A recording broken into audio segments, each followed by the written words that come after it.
Ingatlah kalian, di dalam tubuh manusia ini ada segumpal segumpal daging berdarah, darah, segumpal darah. Yang segumpal darah itu berpengaruh pada seluruh tubuh ini. Ketika dia itu baik, terpuji, maka seluruh tubuh akan baik. Ketika dia sebaliknya buruk, maka seluruh tubuh akan buruk juga. Itu maksudnya ya akhlak itu.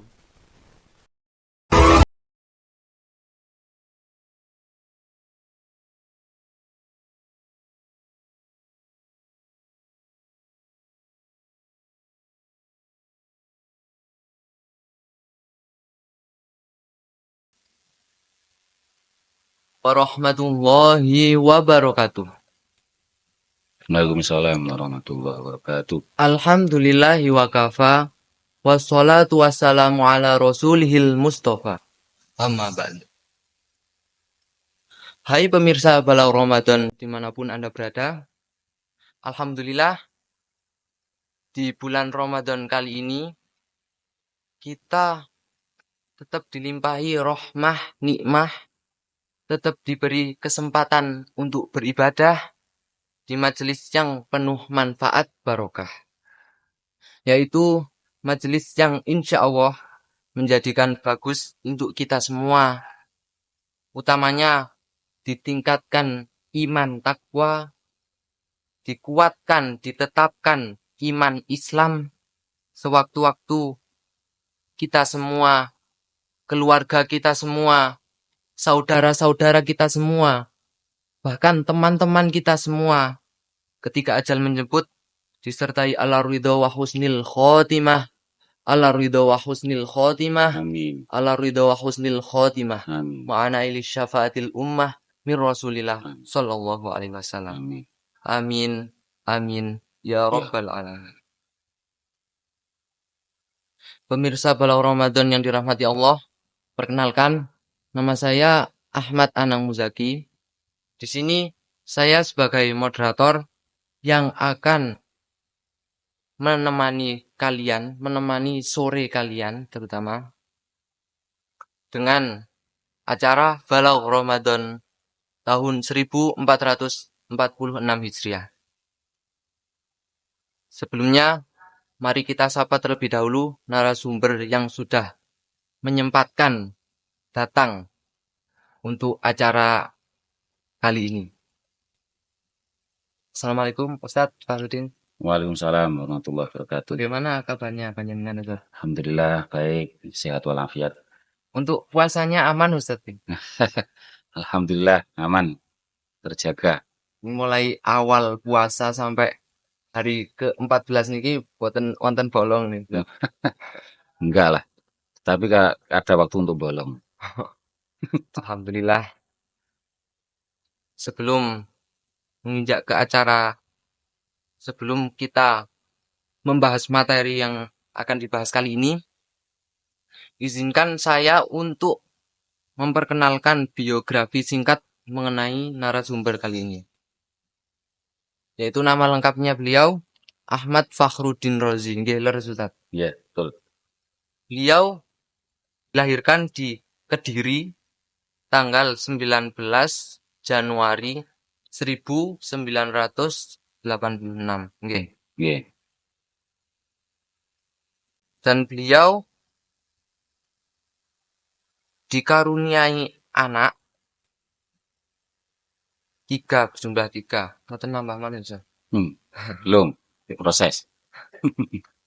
Untuk pekerjaan beliau, di tahun 2017, beliau memulai bekerja di KUA Kalipare dalam bidang dakwah sebagai penyuluh agama Islam non-PNS hingga sekarang. Dan untuk di tahun 2016, beliau memulai berhikmah mengajar di Madrasah Diniyah Siratul Buha 2, khususnya di tingkatan wusta. Dan untuk di tahun 2021, beliau memulai hikmah untuk mengajar di SMK Syifa Kalipare. Dan untuk di SMK Syifa Kalipare, kalau boleh tahu Ustaz, itu panjenengan mengaji nopo formal nih Ustaz? Mengaji. ngaji. Ya. Untuk jamnya Ustaz. Ya khusus setiap harinya itu ada jam pertama. Pertama diisi ngaji, yang 1 jam itu. Pagi berarti Ustaz. Ya pagi. Oke. Untuk pepulangannya jenengan dari SMK Syifa itu langsung ke rumah ataukah ke KUA Ustaz? Ya ke KUA karena tugasnya yang sampai 1 hari ya di KUA. Sampai 1 hari ini tuh Ustaz. Jadi pulang dari KUA, terus pulang ke rumah, habis itu siap-siap untuk pergi ke pondok lagi untuk mengajar diniyah ya Ustaz. Iya, alhamdulillah. Alhamdulillah. Untuk Ustaz, boyok aman ya Ustaz? Aman, boyoknya yang buri. Boyoknya tetap di belakang. Nggih. Baik, pemirsa Balau Ramadan yang dirahmati Allah. Itulah biografi singkat yang dapat saya sampaikan. Dan untuk menyingkat waktu, marilah kita memulai untuk sesi yang pertama, yaitu pembahasan materi yang bertemakan meraih karakter pribadi yang tangguh. Meraih karakter pribadi yang tangguh beriman. Itu judulnya untuk materi kali ini. Marilah kita mulai acara kali ini dengan pembacaan suratul Fatihah. Semoga acara kali ini diberi kelancaran, awal hingga akhir, tidak ada halangan sedikit apapun. Amin. Al-Fatihah, biniatit doa. Al-Fatihah. Bismillahirrahmanirrahim. Bismillahirrahmanirrahim. Alhamdulillahirabbil alamin arrahmanir rahim. Iyyaka na'budu wa iyyaka nasta'in. Amin, amin ya rabbal alamin. Baik, marilah kita dengarkan materi yang berjudulkan meraih karakter pribadi yang tangguh beriman. Monggo untuk narasumber, waktu dan tempat kami persilakan. Terima kasih. Assalamualaikum warahmatullahi wabarakatuh. Waalaikumsalam warahmatullahi wabarakatuh. Alhamdulillahirabbil alamin. Wa bihi nasta'inu ala umuri dunya waddin. Shalatu wassalamu ala asyrofil mursalin sayyidina wa maulana Muhammadin wa ala alihi wa ashabihi ajma'in. Amma ba'du. Fala haula wala quwata illa billahil aliyil azim. Para hadirin, para pemirsa di rumah yang berbahagia dan yang dirahmati oleh Allah Subhanahu wa taala. Kita patut bersyukur kehadirat Allah Subhanahu wa taala karena hingga pada hari ini, sore ini dan di Ramadan ini kita tetap diberi kenikmatan, kesehatan dan kekuatan sehingga kita bisa melaksanakan ibadah di bulan Ramadan tetap dalam keistiqomahan dan sehat walafiat. Amin. Salat serta salam semoga tetap berlimpahkan kepada junjungan kita Nabi Agung Muhammad sallallahu alaihi wasallam. Nabi yang kita harapkan syafaatnya di akhirat. Semoga kita tergolong umatnya yang bisa meniru akhlaknya, melaksanakan sunnah-sunnahnya, dan mendapatkan syafaatnya dunia hingga akhirat. Amin. Amin. Ya Rabbal Alamin. Hadirin yang berbahagia dan pemirsa di rumah, dan di mana saja berada, pada kesempatan kali ini kami mengucapkan terlebih dahulu terima kasih kepada moderator, kepada pembawa acara yang telah memberikan waktunya kepada kami, yaitu dalam satu tema meraih karakter pribadi yang tangguh beriman, gitu kan ya? Nah, tangguh beriman. Berbicara dengan kata-kata tangguh beriman, ini merupakan suatu inti atau modal utama dalam kehidupan kita. Kita tentu kepingin jadi umat itu yang selamat dunia hingga akhirat. Bahagia dunia hingga akhirat. Nah, modal utamanya ya iman itu. Tanpa adanya iman dalam hati, semuanya akan hampa. Tanpa ada iman dalam hati, akan roboh semuanya. Ibaratnya iman itu pondasi. Bangunan sebesar ini, studio ini lantai 2, dan bangunan yang lain di Pondok Pesantren Sirotul Fuqaha 2 ini, semuanya berdiri kokoh, hingga puluhan tahun, bahkan bisa nanti ratusan tahun. Kenapa? Karena kokohnya pondasi. Kalau pondasi tidak kuat, tidak kokoh, nanti sendi-sendi bangunan pasti akan roboh. Maka sangat bagus dan cocok bagi kita. Pemateri ini penting bagi bekal kehidupan kita dunia hingga akhirat. Semoga apa yang kami sampaikan sedikit banyak nanti membawa ilmu yang manfaat dan barokah, maslahah fid din wal akhirah. Amin ya rabbal alamin. Hadirin di studio yang berbahagia dan pemirsa dimanapun berada, iman merupakan pondasi bagi kita, sehingga supaya kita bisa meraih karakter pribadi yang iman, yang beriman atau tangguh, kita harus dimulai dari akhlak. Dimulai dari akhlakul karimah. Nah, sebelum itu kita bedakan dulu. Ada adab, ada akhlak. Kan gitu. Ada adab, ada akhlak. Ini beda ini. Adab dari mana, akhlak di mana tempatnya. Nah, terlebih dahulu kami sampaikan sabda Nabi Muhammad SAW yang diriwayatkan dari sahabat Nawas, bahwa Nabi telah bersabda, al-birru husnul khuluqi wal ismu ma haka fi nafsika wa karohta ayat toli alaihi nasu, rawahu Muslimun. Yang artinya, sabda Nabi Muhammad SAW, beliau bersabda, kebaikan atau kebenaran adalah intinya pada husnul khuluq, bagusnya budi pekerti. Dan dosa itu apa? Dosa adalah sesuatu yang meragukan dalam hatimu. Dan juga ditandai oleh sesuatu yang bila diketahui orang lain, kalian pasti malu. Gitu. Itu intinya di situ. Maka dari modal ini, hadis Nabi Muhammad SAW ini, kita jadikan dasar utama supaya menuntun kita dalam kebaikan, dalam berakhlakul karimah, sehingga nanti meningkatkan iman kita. Kita lanjut lagi pada adab. Adab itu adalah tingkahnya akal. Adab itu pola tingkahnya akal yang menuntun gerakan tubuh kita untuk menunjukkan sopan santun kepada orang lain atau siapapun yang dihadapi kita. Misal, nah ini Mas Anang ketemu sama gurunya, kan tentu punya adab. Itu namanya adab, bukan akhlak. Apa? Salaman dengan cium tangan. Nah, kenapa kok cium tangan? Alasannya Mas Anang apa? Tentu alasannya apa? Ngalap barokah kan itu. Ngalap barokah. Dan lagi juga karena beliau adalah figur yang lebih tua daripada saya, dan juga figur yang telah memberikan ilmunya dengan ikhlas pada saya. Nah itu namanya adab. Lah sebelum munculnya adab tentu ada dorongan dari hati. Nah, dari hati. Apa itu? Yaitu akhlak. Jadi akhlak itu apa? Akhlak itu ya karakter atau wataknya hati, bukan wataknya otak ataupun pribadi tubuh ini, bukan. Beda lagi nanti. Jadi akhlak itu wataknya hati, karakter hati yang selalu melekat di hati, dan ada dua pembagian. Yang pertama akhlakul karimah, dan yang kedua akhlakul madmumah. Akhlak yang mulia, yang terpuji, dan akhlak yang madmumah, yang tercela. Ini kita tinggal milih yang mana. Dari akhlak ini tentu kita harus belajar. Dari akhlak harus belajar. Maka dasarnya jadi akhlak dulu, baru nanti menata adab. Itu seharusnya begitu.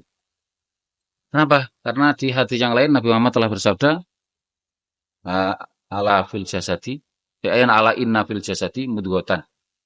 Idza saluhat saluhal jasadu kulluh, wa idza fasadat fasadal jasadu kulluh. Ingatlah kalian, di dalam tubuh manusia ini ada segumpal daging berdarah, segumpal darah. Yang segumpal darah itu berpengaruh pada seluruh tubuh ini. Ketika dia itu baik, terpuji, maka seluruh tubuh akan baik. Ketika dia sebaliknya buruk, maka seluruh tubuh akan buruk juga. Itu maksudnya ya akhlak itu. Tempatnya akhlak ya di dalam hati, yang mudghah itu. Mudghah kan sekedar badannya, organ tubuhnya. Lah, isinya organ tubuh itu apa? Ya harus diisi dengan akhlak. Nanti kalau diisi dengan akhlak yang bagaimana? Yang baik, maka akan menuntun sopan santun, menuntun adab yang baik juga. Sebaliknya, kalau akhlak gak baik, dalam hati ini buruk, perasaannya buruk terus, perasaannya buruk terus, maka akan menimbulkan tingkah laku atau adab yang buruk juga. Nah, nggak ada adab akhirnya. Nah, maka anak-anak muda kadang-kadang pas bergurau dengan temannya, terus keterlaluan, oh teman nggak ada akhlak, gitu ya. Biasanya anak muda, oh teman nggak ada akhlak. Sebenarnya nggak bisa dikatakan begitu. Akhlak semua pasti ada. Nggak ada yang nggak punya akhlak. Ngomong dari hati kok. Nggak punya akhlak berarti nggak punya hati. Jadi teman nggak punya adab lah, mestinya gitu. Itu salah kaprah. Itu. Salah terus kadung kaprah, kadung lumrah, kadung akeh sing gawe, seakan-akan itu benar. Teman nggak ada akhlak. Yang pas kata-katanya teman nggak ada adab gitu. Kalau akhlak ya pasti punya. Tinggal yang mana akhlaknya, yang baik atau yang buruk. Gitu loh. Sehingga Nabi Muhammad SAW sudah memberi rambu-rambu. Akhlak di hati kita ini harus diapakan ini? Harus diarahkan kemana ini? Nah, kita harus punya ilmu. Tentunya harus belajar. Gitu loh. Semuanya ini. Harus belajar, harus tahu ilmunya. Yang mana ilmu itu akan mengarahkan kita, menuntun kita bagaimana berakhlak yang baik. Bagaimana hati kita supaya menjadi hati yang baik. Sehingga ketika hati baik, maka adab juga menjadi baik. Gitu loh. Belajar begitu. Terus, ada lagi modal yang penting. Apa? Yang perlu kita sebagai tanda, kita cara bahasa Jawa ini diteni. Bahasa Indonesia apa diteni? Kita perlu meniteni gitu. Ditengeri. Ditengeri modal. Ya, perlu kita tandai. Kita tandai dalam hati kita ini sudah berakhlak baik atau belum, itu dari mana? Nah, ini. Itu diantaranya adalah kesadaran. Nah, ini kesadaran ini penting. Sadar lahir batin. Sadar lahir batin inilah yang akan memunculkan akhlak yang baik, mahmudah, yang terpuji, sehingga bila terus-menerus dilaksanakan, terus-menerus dibiasakan, aku bahasa Indonesia, bahasa Jawa, dibiasakan ya. Iya. Kalau sudah terbiasa dengan akhlak yang baik itu, nanti akan muncul iman. Nah, jalurnya ke situ. Nah, kalau muncul iman yang tangguh. Nah, ibaratnya bangunan kan pondasi dulu. Pondasinya supaya kokoh bagaimana? Ya kita terus-menerus diberi tambahan bahan-bahan yang penting untuk menguatkan itu. Apa batunya, bebatuannya yang kokoh, bukan batu-batu putih, bukan batu gamping. Ya. Dari batunya harus batu yang hitam, yang kuat. Terus semennya, ya semen apa yang paling berkualitas itu? Ya maaf, gak bisa menyebut merek karena di sini gak ada sponsornya. Ini sponsornya KHG ya, bukan sponsor semen. Bukan. Lah, harus memilih semen yang berkualitas meskipun mahal tetap dipakai. Dan seterusnya. Lah, bahan-bahan itulah yang namanya ilmu. Maka pernah dikatakan al-adab fauqal ilmi. Tata krama, sopan santun itu di atas ilmu. Beradab dulu baru berilmu. Sebenarnya ini susah ini prakteknya, nggak bisa ini. Kenapa? Karena harus ada ilmu dulu, baru berakhlak mulia. Setelah berakhlak mulia, baru nanti punya adab sopan santun yang baik. Gitu loh. Kadang apa ya, kata mutiara itu seakan-akan itu baik kita dengar secara langsung, kok apik iki mathuk iki. Cocok ini. Tapi kalau dipraktekkan malah nggak bisa. Gitu loh. Jadi perlu kita benahi. Ya maaf seumpamanya omongan saya kok nggak seperti biasanya, mubalak-mubalak yang lain nggak seperti biasanya. Ya karena saya perlu menyampaikan apa adanya, apa yang perlu disampaikan sesuai dengan teori ilmu kita. Gitu loh nggih. Nah, seumpamanya adab di atas ilmu. Berarti beradab dulu baru berilmu. Lah bisanya beradab dari mana? Seumpama kita mulai kecil diajari orang tua toh, diajari ngomong yang sopan, ngomong yang baik, terus diajari untuk cium tangan pada orang yang lebih tua. Nah, namanya diajari. Apa bukan ilmu itu? Lah, ini kita nggak tahu, ini ilmu loh ini. Apa orang tua ini nggak mengajari ilmu bagi kita loh, yo gudange. Ilmu itu dari ibu al ummu madrasatun qoblal madrasah. Ibu itu madrasah sebelum kita masuk sekolahan. Lah kok gak gudang ilmu ibu iku? Wah, gitu. Aja dikira ibu mek tamatan SD, ibu mek tamatan MTS, pemondoke mek rong dino mulai. Oh, ada. Tapi di balik itu setelah menjadi ibu, oh tanggung jawabnya berat. Ngajari anaknya sopan santun, tata krama, akhlak yang baik. Itu ilmu semua itu. Jadi cara diralat, direvisi ya sebenarnya apa? Ya al ilmu, oh, al ilmu dulu, baru adab, Adab. gitu. Nggak bisa kita adab dulu baru ilmu, nggak bisa. Nah itulah kita harus merevisi sesuatu yang kadang itu seakan-akan benar, tapi sebenarnya kalau dipraktekkan malah menyusahkan kita sendiri. Gitu loh. Tapi kalau dipraktekkan adab tanpa ada ilmu dulu, nggak ada ajaran dari orang tua, nggak ada ajaran dari guru, bagaimana caranya sopan santun pada orang lain? Nggak bisa, kan butuh contoh. Nah, contoh dari ibu, dari orang tua, itu kan ilmu juga. Jangan dianggap bukan ilmu. Nah, itu. Terus kembali lagi, pada modal dasarnya tadi akhlak.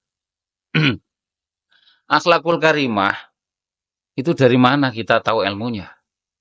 Supaya kita berakhlak yang mulia, dari mana ilmunya? Ya dari Al-Quran. Karena sumbernya ilmu adalah Al-Quran. Sehingga Allah Subhanahu wa Ta'ala telah berfirman dalam surat At-Taubah itu yang terakhir itu. Bagaimana itu contoh dari Nabi Muhammad itu? Laqad ja'akum rasulun min anfusikum azizun 'alaihi ma anittum harisun 'alaikum bil mu'minina raufur rahim. Gitu kan begitu? Itu satu contoh akhlak. Contoh akhlak yang baik yang dicontohkan oleh Nabi Muhammad. Yang diungkapkan dalam Al-Quran. Itu yang harus kita tiru. Gitu loh. Ya, dari ilmunya dulu toh. Dari ilmu dulu, tetap ilmu dulu. Ilmu apa? Ilmu dari Al-Quran. Dari satu ayat itu. So, kemudian kita contoh bagaimana Nabi Muhammad itu membuktikan bahwa beliau itu sayang pada umatnya. Bagaimana Nabi Muhammad pernah menyayangi seorang Yahudi. Bagaimana? Yahudi yang ada di pasar, dia buta, nggak tahu siapa-siapa, nggak tahu warna, ya, menghina Nabi Muhammad setiap hari. Setiap hari Nabi Muhammad dihina, yang Nabi palsu lah, yang Rasul palsu lah. Wah, jan rakaruan, coro Jawa rakaruan. Elek jan coro umpamanya sampean ya, semua kita yang berhadapan dengan Yahudi itu langsung tendang aja, ya. Gak kesuwen. Tapi bagaimana akhlak Nabi? Nabi Muhammad mencontohkan dari akhlak yang hati yang paling dalam, jadi akhlak yang mulia. Apa? Justru setiap hari orang Yahudi itu disuapi nasi, suapi makanan. Setiap hari disuapi makanan. Dia senang sekali. Tapi yo itu sambil makan nasi sambil menghina Nabi Muhammad. Gak tahu yang dihina itu yang nyuapi dia. Gitu. Dan akhirnya apa? Dia tahu bahwa yang menyuapi adalah Nabi Muhammad yang selalu dihinanya. Dari mana? Dari Sayyidina Abu Bakar. Setelah Nabi Muhammad meninggal. Nah itu. Nabi Muhammad meninggal. Terus Sayyidina Abu Bakar bertanya pada Siti Aisyah. Siti Aisyah, kebiasaan Nabi Muhammad itu apa? Aku ingin melanjutkannya. Oh, di antaranya ini, ayah. Nabi Muhammad, kanjeng Nabi itu selalu setiap pagi itu datang ke pasar, menemui seorang Yahudi yang buta, dan disuapi makanan. Oh, gitu ya? Yes, besok aku mau ke sana. Nah, Sayyidina Abu Bakar bawa nasi sama lauknya. Disuapin pada orang Yahudi itu. Suapan pertama orang Yahudi sudah terasa ini. Wah, ini bukan yang biasa ini. Siapa ini yang nyuapi saya ini? Siapa yang nyuapi saya ini? Loh, gak tahu ya kamu? Jadi Abu Bakar bertanya, kamu gak tahu ya siapa yang menyuapi? Ya gak tahu. Siapa kamu? Saya Abu Bakar As-Siddiq. Nah, terus sebelum saya siapa yang menyuapi? Lah sebelum saya yang menyuapi adalah orang yang selalu kau hina setiap hari. Orang yang selalu engkau remehkan setiap hari. Engkau palsu-palsukan kau tuduh sebagai rasul palsu tiap hari. Dia itu Muhammad Shallallahu Alaihi Wasallam. Wah, langsung kaget dia, terperanjat dia. Langsung nangis di hadapan Sayyidina Abu Bakar, minta dituntun syahadat. Alhamdulillah. Nah, itu loh. Dari akhlak yang mulia, akhlakul karimah, menuntun tingkah laku yang mulia juga. Sehingga gemar bersedekah. Nah, tidak ada sifat kikir, ya pelit, medit, nggak ada. Senang sedekah. Dan ada lagi sifat apa? Kasih sayang. Meskipun dia orang Yahudi, orang kafir, musuh Islam, ya tetap. Karena kan personalnya belum tentu jahat, belum tentu orang yang selalu buruk. Bisa jadi nanti ketika kita perlakukan dengan baik, dia akan sadar. Ya. Kembali lagi ke tanda akhlak mulia itu. Apa tandanya? Sadaran. Sadar lahir batin seperti contoh orang Yahudi tadi. Kan dia terus sadar kan? Setelah menghina Rasulullah begini terus. Wah, dan dengan ucapan yang kasar dan yang buruk. Akhirnya bagaimana? Beliau sadar. Ternyata ucapan saya selama ini keliru. Saya menghina Rasulullah ternyata selama ini salah. Tidak sesuai prediksi saya, tidak sesuai dugaan saya. Ternyata apa? Rasul bukan orang yang buruk, ternyata orang yang baik. Saling mengasihi, saling mencintai umat, sangat mencintai umatnya. Nah itu loh. Sehingga orang Yahudi sadar, oh ya sadar. Dari kesadaran itu akan muncul iman. Buktinya apa? Dia ingin masuk Islam. Nah, itu bukti. Jadi sadar dulu, terus akan terbina akhlak yang baik. Dari akhlak yang baik akan muncul tertanam iman. Nah, itulah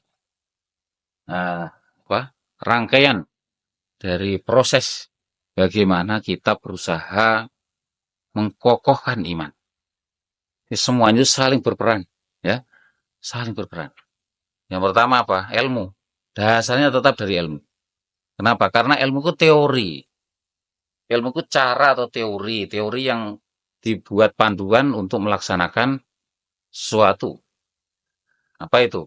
Untuk melaksanakan akhlak yang baik, untuk menjadikan sopan santun yang benar. Nah, kan munculnya dari ilmu dulu, dari teori dulu. Siapa yang pertama mengajarkan teori pada kita? Orang tua. Orang tua itu maka orang tua itu, wah, orang yang sangat berharga dan sangat mulia di hati kita. Kenapa? Karena beliau orang yang pertama menyalurkan ilmunya. Sehingga ridhollah fi ridhol walidain. Suhtullah fi suhtil walidain.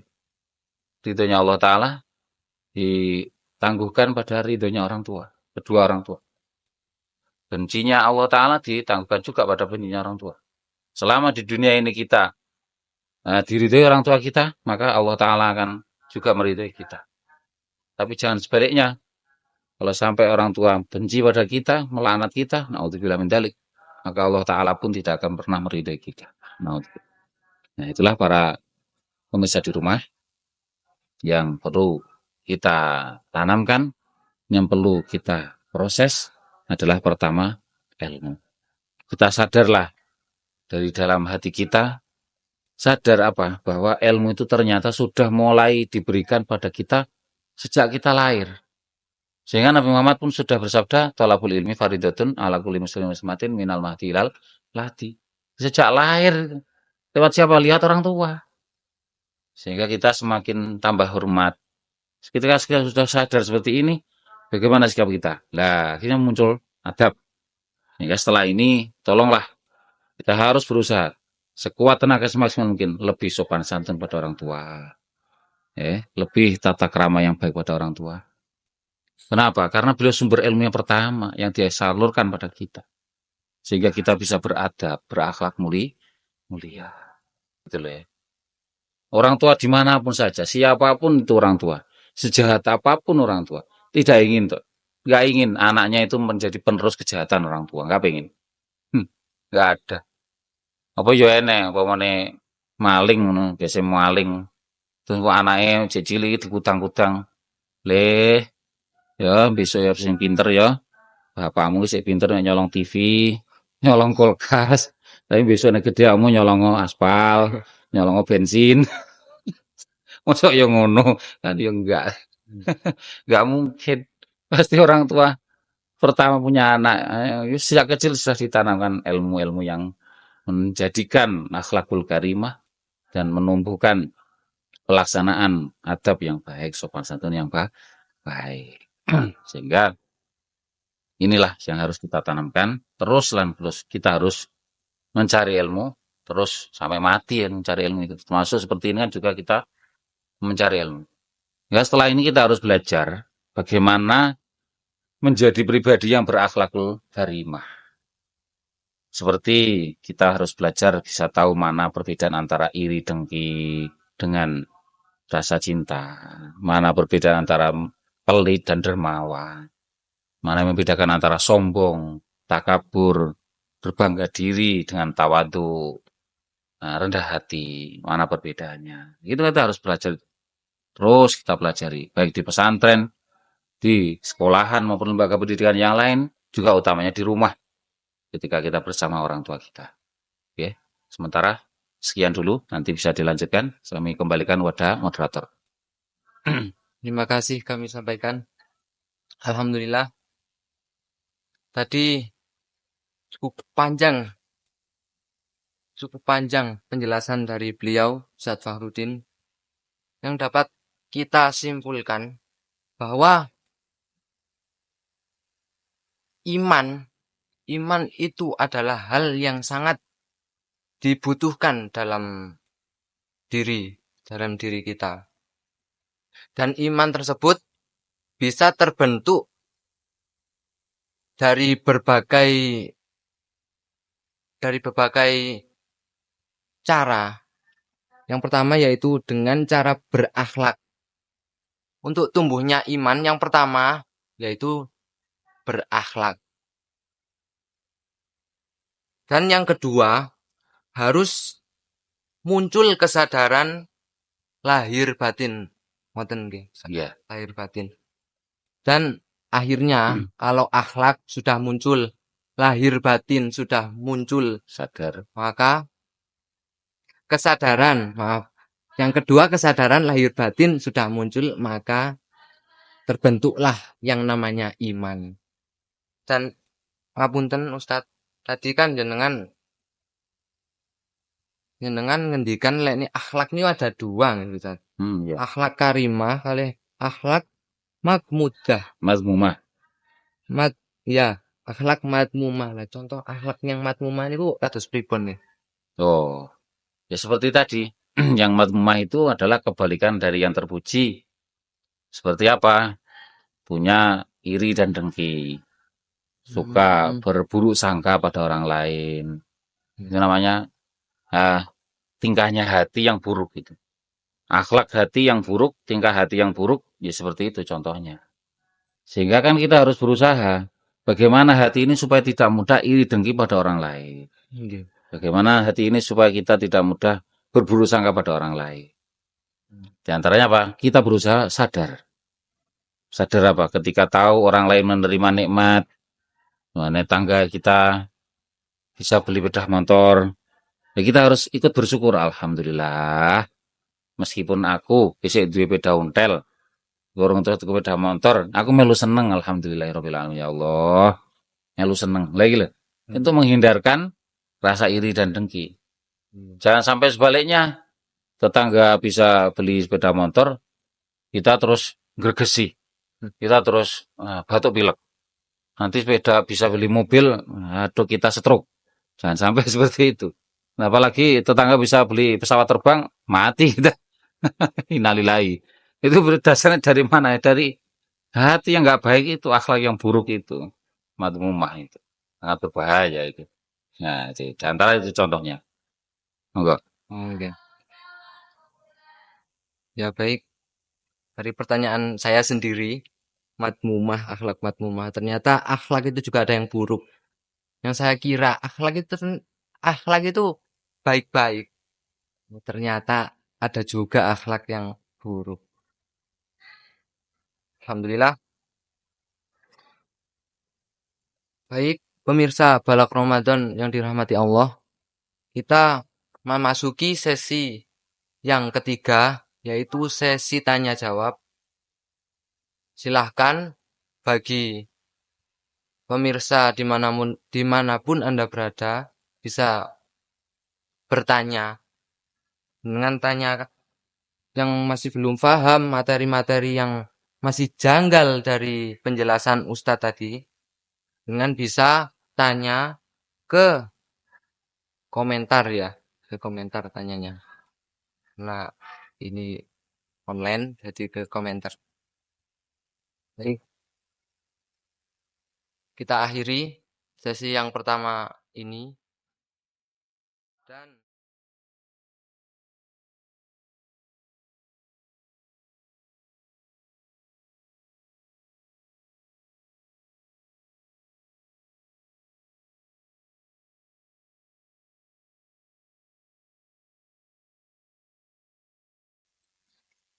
Assalamualaikum warahmatullahi wabarakatuh. Waalaikumsalam warahmatullahi wabarakatuh. Hai pemirsa Balak Ramadan dimanapun Anda berada, tibalah kita di sesi yang ketiga yaitu tanya jawab. Ini sudah ada pertanyaan dari Nur Muslimah. Dia bertanya, Ya. Ustadz izin bertanya, sekarang kan banyak orang lebih takut di judge netizen daripada dosa. Nah, pripun cara membangun karakter biar gak gampang goyah? Itu pertanyaan yang pertama. Ya. Yang kedua, untuk penjelasan yang lebih rinci lagi dari kesadaran lahir batin. Mungkin dua nih Bu Ustadz. Ya. Terima kasih. Bismillahirrahmanirrahim. Langsung saja. Jadi pertanyaan pertama adalah fenomena yang sekarang terjadi, orang itu lebih takut dijudge atau dihakimi oleh netizen daripada dosa. Nah, kenapa? Karena watak atau karakter manusia itu lebih memperhatikan sesuatu yang terlihat mata, sesuatu yang nyata di hadapan kita, daripada Allah Ta'ala yang goib, Allah Ta'ala yang tidak langsung bertemu kita, yang tidak bisa kita lihat secara kasat mata. Itu dari karakter itulah yang menjadikan manusia lebih takut pada orang lain, lebih takut pada sesama makhluk daripada kepada Sang Khalik. Sehingga perlu bagaimana? Ya kita belajar. Tentu ada ilmunya juga. Di antaranya apa? Di antaranya adalah sabda Nabi Muhammad SAW yang langsung saja kami ambil terjemahnya. Ada 7 golongan, ini sabda Nabi, 7 golongan yang dilindungi oleh Allah Ta'ala di bawah naungan di akhirat nanti, di padang mahsyar nanti. Yang lain tidak mendapatkan naungan itu. Nah, ada 7 golongan itu. Mungkin masih ingat. Nah, mungkin yang bertanya di pemirsa di rumah atau yang di mana saja berada yang bertanya itu mungkin sudah tahu hadis itu, mungkin sudah hafal juga. Lah, di antara 7 orang yang dilindungi oleh Allah Ta'ala siapa? Yaitu ada seorang pemuda yang suatu saat dia itu dirayu oleh seorang wanita. Dirayu untuk melakukan perzinaan. Dirayu untuk melakukan dosa. Nah, kan sudah di hadapan mata, sudah di depan mata. Kalau ibaratnya makanan sudah dihidangkan. Wis dibuka nih biak ngono lho. Yo apa iki? Naluri laki-lakimu akan muncul pasti ini. Naluri kejantanan pasti muncul ini ya. Normal itu, normal. Tapi ternyata dia menjawab dengan kata-kata apa? Inni akhafullah. Jawabannya itu. Inni akhafullah. Dia lebih takut pada zat Allah Ta'ala yang menciptakan kita, yang selalu mengawasi kita dimanapun kita berada. Dia tidak tergiur dengan yang sudah dihidangkan di depan mata. Itu sudah dihidangkan itu. Sudah boleh jenwis nyepak. Tapi dia tetap mengucapkan ini akhafullah. Nah, sehingga dari hadis ini, dari cerita ini, kita bisa mengambil suatu hikmah, satu pelajaran. Apa? Ya, ini kita lebih takut pada Allah Ta'ala. Kita harus merasa selalu diawasi oleh Allah Subhanahu wa Ta'ala. Sehingga kita takut melakukan dosa. Tidak takut dengan komentar siapapun manusianya. Yang mungkin tetangga ataupun orang-orang yang suka julid, orang yang suka nyinyir. Kalau perempuan nyinyir, kalau laki-laki nyonyor. Tentu kita tahu kan ya. Orang yang suka nyinyir pada kita kan ya suka omongannya panas-panas, pedes-pedes gitu. Lah, kita harus kembali pada diri kita. Kembali pada. Gimana caranya? Kita koreksi. Apa sing diucap nih, apa yang dikomentarkan mereka, apa yang dinyinyirkan mereka itu benar gak? Itu benar salah bukan aku iki. Ya, dikoreksi dulu pada diri kita, koreksi. Koreksi, koreksi, koreksi. Oh, alhamdulillah ternyata saya ini sudah ada di jalan yang benar. Saya melaksanakan ini sudah benar. Tapi kenapa mereka kok terus menghina, mereka terus nyinyir dan begitu? Nah, ini kita kembalikan pada Allah Subhanahu wa taala. Bagaimana? Allah taala sedang menguji kita. Nah, gitu loh. Allah taala sedang menguji kita. Menguji keimanan kita. Nah, kita harus sadar kedua itu. Jadi, kembali lagi kesadaran. Kalau kita nggak sadar, kita nggak akan bisa merenungkan apa yang kita hadapi. Seperti tadi, dia menghadapi justice dari orang lain yang menuduh nggak benar, menghakimi kita dengan berbagai macam. Ya, kita harus kembali, sadarlah kita pada aturan agama, aturan syariat yang kita pegang teguh ini. Kita kembali koreksi diri. Wah, wah, true. Marah-marah. Kanjeng Nabi tidak justru terus mencari pembenaran diri. Bahkan Kanjeng Nabi ditawari oleh malaikat Jibril. Kanjeng Nabi Muhammad, bagaimana saya siap menerima jasa pengangkatan gunung? Apa itu maksudnya? Apa malaikat Jibril? Nanti umat Taif ini akan saya luluh lantakkan, saya jatuhi gunung Uhud. Nah, karena apa? Karena sudah berani memusuhi panjenengan, sudah berani berbuat kasar pada panjenengan. Aku gak terima ini, malaikat Jibril gak terima. Ya napa? Berarti kan Kanjeng Nabi bener nanti niku. Iya. Tapi justru Kanjeng Nabi bagaimana? Kanjeng Nabi malah bersyukur. Alhamdulillahirabbil alamin ya Allah. Berarti ini ujian. Ujian, nyuwun kuate, nyuwun padangi. Setelah itu Kanjeng Nabi terus berkata kepada malaikat Jibril, "Enggak usah malaikat Jibril, aku tetap punya harapan pada orang-orang Taif. Meskipun mereka yang tua-tua itu kafir, meskipun mereka yang tua-tua itu sekarang ini memusuhi saya. Tapi siapa tahu generasi penerusnya adalah orang-orang yang beriman." Nah, gitu loh. Siapa tahu generasi penerusnya adalah orang-orang yang beriman dan patuh pada Allah Subhanahu wa taala. Dan ternyata betul. Dari buah kesabaran Nabi Muhammad, dari buah keteguhan iman Nabi Muhammad yang tidak mudah goyah, dia tetap berdakwah di jalan Allah taala. Akhirnya apa? Orang-orang Taif itu menelorkan menghasilkan generasi-generasi yang rahmatan lil alamin, generasi yang patuh pada ajaran Nabi Muhammad sallallahu alaihi wasallam. Gitu sampai sekarang. Nah, gitu loh. Itu satu contoh apa? Nah, dari awal kesadaran kita mau mengoreksi diri kita, terus bersyukur pada Allah taala ketika kita sudah benar, kita tetap lanjut untuk melaksanakan apa yang secara agama, secara syariat sudah benar, kita lanjut saja. Enggak usah menghiraukan ucapan atau nyinyiran orang-orang lain. Itulah yang bisa kami sampaikan. Monggo. Alhamdulillah. Jadi pertanyaannya Mbak Nur Muslimah sudah terjawab lengkap, bahkan sudah dicontohkan beberapa riwayat, beberapa cerita yang dimana cerita tersebut juga tidak asal-asalan, itu cerita yang asli ya. Jadi jawabannya, bagaimana jika ngomong pertanyaan ini? Bagaimana cara membangun karakter biar gak gampang goyah? Gak gampang goyah dari judge netizen. Jadi yang pertama, Mbak Nur Muslimah harus introspeksi diri, kembali pada diri sendiri. Sadar pada aturan, terus koreksi diri, mengoreksi aku kurangnya apa, mungkin seperti itu. Dan yang kedua, dengan cara bersyukur, ya Ustadz, bersyukur. Kalau memang kita sudah benar, kita bersyukur. Nah, kalau udah benar, maka bersyukurlah.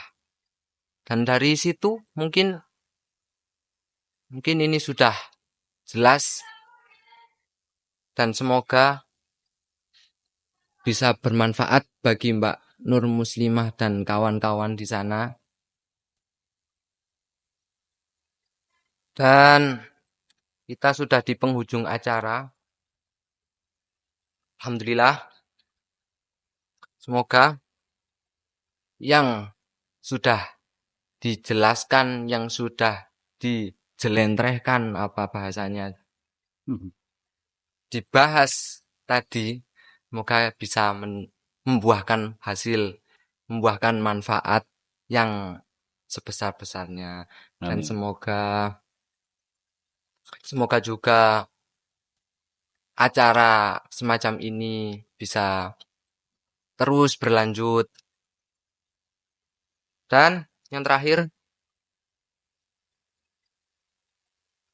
jangan lupa untuk selalu mensupport acara macam ini. Tak lupa akun Siva Kalipare khususnya untuk selalu disupport, di-subscribe, comment, and share. Mungkin itu yang bisa dilakukan netizen. Jangan mengejudge, tapi malah kita ini berjalan ke yang lebih baik. Jangan merugikan orang lain lah. Mungkin itu. Dan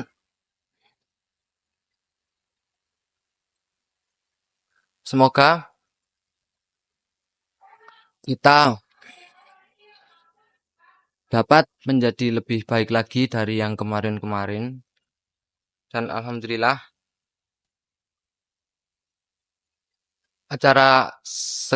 acara kali ini sudah selesai. Semoga tidak ada netizen atau orang-orang yang tersinggung di sana. Maka marilah kita menjadi yang lebih baik dari kemarin-kemarin. Alhamdulillah.